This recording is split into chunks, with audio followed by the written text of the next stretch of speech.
সৃষ্টিকর্তার আশীর্বাদে বেঁচে ফেরার গল্প।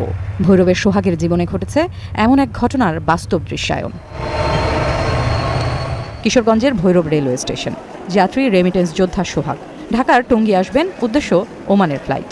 স্ত্রী সুমাইয়া ও ২০ মাস বয়সী সন্তান সৌরভকে নিয়ে ট্রেনে উঠতেই মনে পড়ে বাড়িতে ফেলে এসেছেন পাসপোর্ট ও আকামা। সেজন্য দিক বেদিক না ভেবে চলন্ত ট্রেন থেকে নামতে গিয়েই এই বিপত্তি।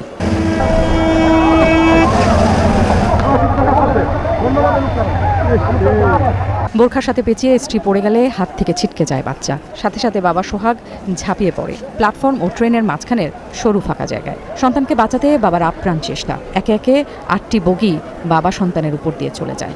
সন্তানকে বুকে চেপে নিথর হয়ে শুয়ে থাকেন বাবা, নিশ্চিত মৃত্যুর হাত থেকে অলৌকিক এক বেঁচে ফেরা।